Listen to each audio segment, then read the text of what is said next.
soir, on va travailler sur les variantes de valse à 3 temps et à 5 temps. Bien sûr, on va reprendre un petit temps pour se remettre la valse dans les jambes, pour ceux qui en ont besoin.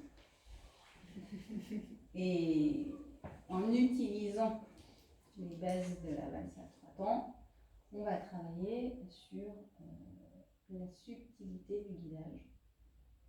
Encore et encore. Et j'aimerais ce soir qu'on travaille à varier le pas du temps fort et le pas à 3 temps. Aussi dans le guidage. On va rajouter un petit peu de piment et de possibilités dans les variantes.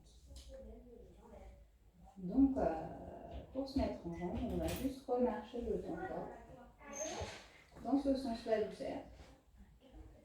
Et après, on rajoutera les 3 temps, chacun tout seul pour l'instant. Ok? Après, j'expliquerai l'étape suivante. Ça va pour vous? Et ça va vous permettre aussi, pour ceux qui en ont besoin, de travailler l'écoute du rythme de la musique. À quel moment on démarre. Donc l'idée de la bouteille un petit peu, c'est depuis le haut du corps jusque dans les pieds. Tout le corps, tout le poids du corps se déplace sur un seul pied. À la fois en arrière.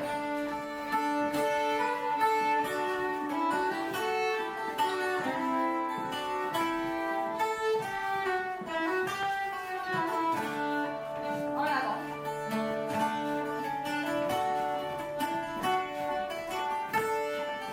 va continuer ça, mais on va se déplacer dans la salle. Donc chacun avec soi-même. Et on va varier. Écoutez avant de vous lancer. Chacun, quand il a envie, soit il marque que les temps forts, soit il marque les 3 temps. Et vous variez les deux. Quand vous avez envie, vous changez. Je vais saluer les personnes que vous croisez. Essayez de varier régulièrement la marche, les points et les 3 temps. Et pensez à respirer. En arrière. Dans un sens ou dans l'autre sens. Soit que le temps fort, soit que le 1 ou 3. On va partir sur la posture du co-guidage. Vous vous rappelez? Donc le bras droit part en dessous. Peu importe qui guide ou qui est mené. Le bras droit part en dessous. Le bras droit part en dessous. Ouais. Ok. On essaye d'avoir un contact partout. Et on forme un joli cercle ici.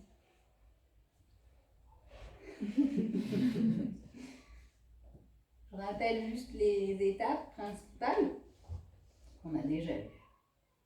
On commence par tester un petit peu ce poids du corps d'avant en arrière. Ok? Si on sent que l'autre donne son poids, c'est bon. S'il donne trop, on peut lui dire. S'il donne pas assez, on peut lui dire. Ensuite, le poids du corps de gauche à droite.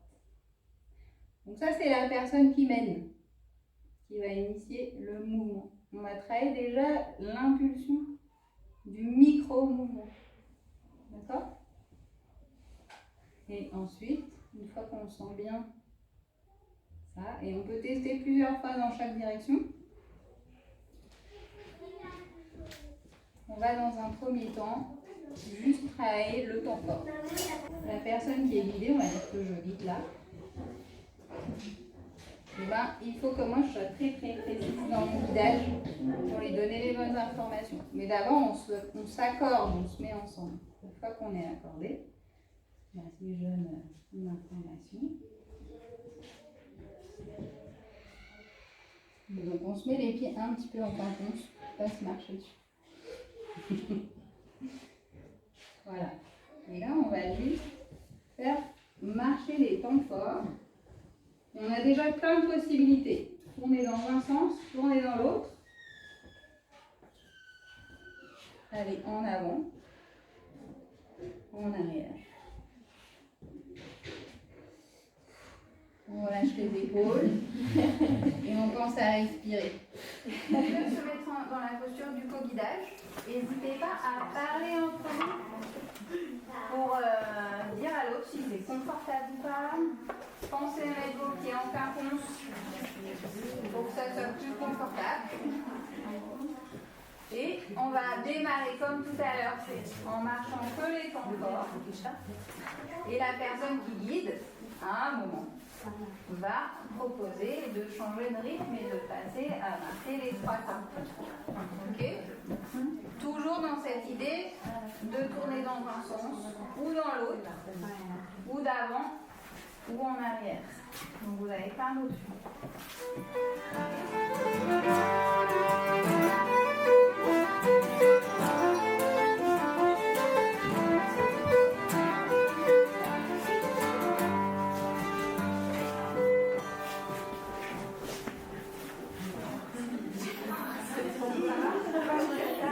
Les personnes aux yeux bandés gardent les yeux bandés. Et les meneurs-meneuses changent de partenaire.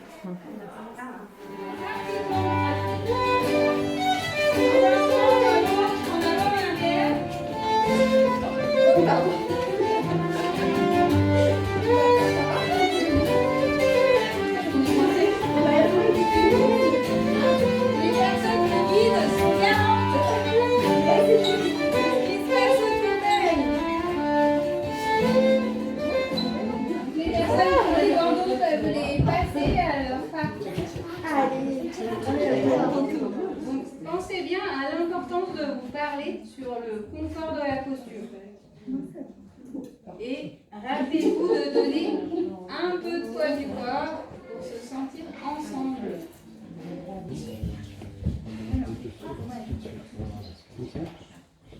Et on met les pieds en décalé.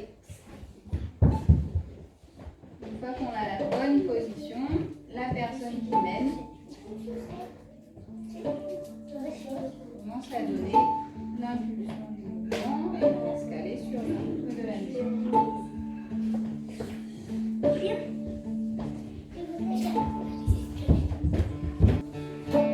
Et quand on sent qu'on est bien ensemble, que la posture est confortable, on peut commencer à lancer, de marquer tous les pas. Et plus ça va, et plus on propose de variantes dans toutes les directions possibles. Pensez au poids du corps, pensez au poids du corps.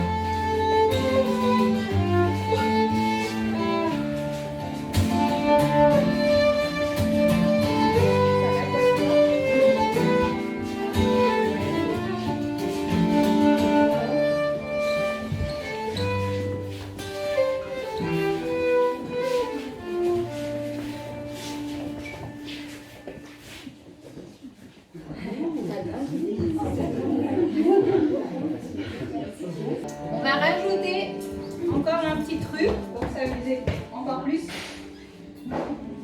Donc dans les variantes, de tourner dans un sens ou dans l'autre, en avant, en arrière. Sur la valse, c'est à vous de donner l'impulsion de la vitesse à laquelle vous tournez. Même si le rythme est le même, vous pouvez tourner plus ou moins vite. Donc je vous invite à tester un petit peu ça. À des moments, à essayer de tourner un peu plus vite ou à tourner plus lentement, même si c'est le même rythme. Pour les meneurs-meneuses, c'est eux qui donnent l'impulsion du rythme. Et en plus de ça, avant, arrière, dans un sens et dans l'autre. Donc d'abord, on trouve une position confortable, on se sent ensemble.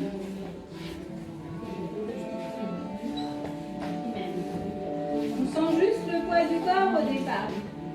Juste, on est ensemble. Une fois qu'on se sent ensemble, en écoutant la musique, on peut démarrer.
tout ce qu'on a vu, ça constitue des variantes de la valse à 3 temps.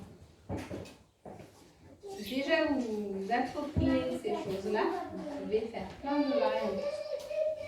Et plus vous testerez, approfondirez juste ces petites choses-là, la vitesse, les directions, ça fait déjà beaucoup de possibilités. Okay.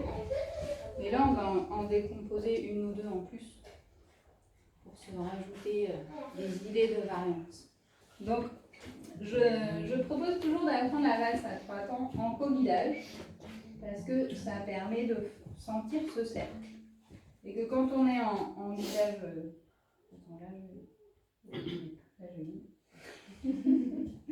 quand on est comme ça, on a cette tendance à ouvrir ici et à plus être en cercle là. Okay. Donc on va continuer un petit peu à travailler comme ça pour bien former ce cercle là.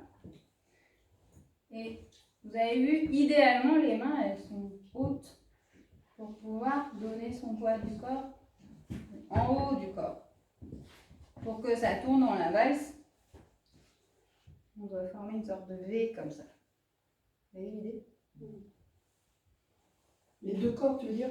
Les deux corps. J'exagère. Oui, C'est subtil. Et on est plus proche en bas et en haut, pour que ça puisse tourner.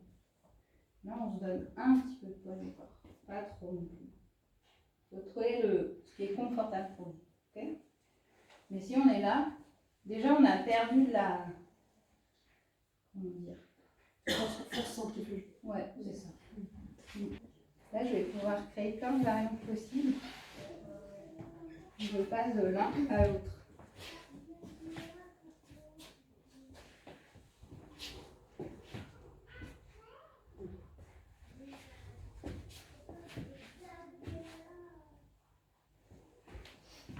Et en plus, c'est beaucoup plus confortable, par exemple, pour changer de direction.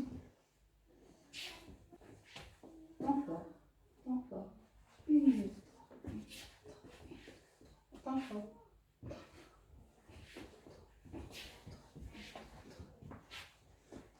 C'est hyper simple. Mais ça change plein de choses.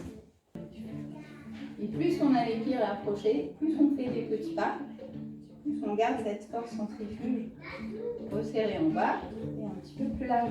Et là, on va pouvoir tourner vite.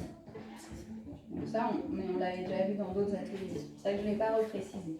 Et c'est hyper important.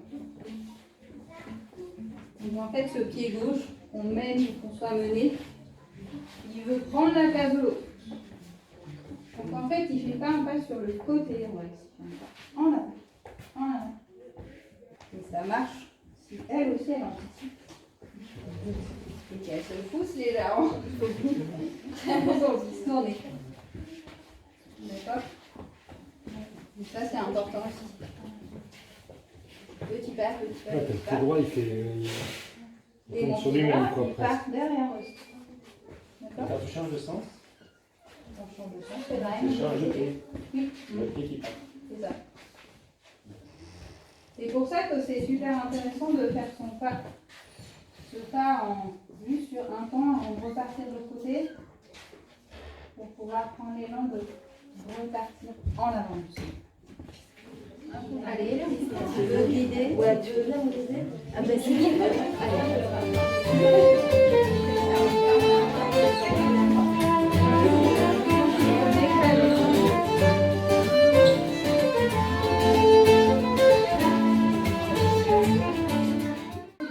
Est-ce que tout le monde a pu sentir un petit peu ce changement de pas dans différents sens? C'est toujours évident. J'aime bien les vis. Par exemple, votre partenaire vous dit j'aime bien les vis. Oh la pression. Ce pied-là, il va prendre cette place-là. Et moi, j'anticipe que ce pied-là, il va ici pour qu'elle puisse faire pareil. D'accord? Donc en vrai, c'est en avant et en même temps dans le sens du cercle dans lequel on a décidé de tourner. Si on tourne dans le sens, c'est l'inverse. Ok? Aussi, pour pas trop se fatiguer, je le redirai, je le redis, dès qu'on peut, on met le pied à plat. Si on se monte sur la pointe des pieds, vous n'allez pas durer longtemps. C'est bon pour les mots. Il faut toujours rester vigilant avec ce qui se passe autour, pas attention aux personnes, savoir où on est. Et ce truc d'avoir le pied ancré à plat permet aussi d'être un petit peu plus stable. Ok. Donc, si je vais accélérer, bah, en effet, j'ai tendance à me rapprocher un petit peu. Gardez bien les pieds encore plus et prendre sa place, lui donner ma place. Prendre sa place, lui donner. Et après, il y a ce petit truc qu'on peut observer. Plus on accélère, plus des fois on a envie de jouer un petit peu avec le haut du corps. Et dès que je peux, pied à plat. Vous voyez? Pied à plat. Et je peux aller encore plus vite. Et après, c'est vraiment ce truc de prendre la place de l'autre. Mais ton pied droit, il bouge peu, du moins, je dirais, il bouge peu. Il y a quand même beaucoup de choses qui se passent autour de ton pied droit, quoi. Quand Et tu du tournes sien. là, qui se décale. Hein. Et du chien aussi. Donc c'est ça, c'est un petit peu l'axe. Ça permet de savoir où on est. Regardez. On regarde. Sur un œil. Du coup, voilà, cette histoire du pivot du pied droit, il n'est pas fixé au sol parce que la valse, c'est pas ça, c'est ça. On évolue dans le cercle et dans ce sens-là du cercle. Donc, c'est un petit peu mon ancrage, mais il continue quand même de tourner pour aller évoluer. Oui. Faut pas que vous retourniez. C'est pas le swing du cercle circassien. Pour donner une image.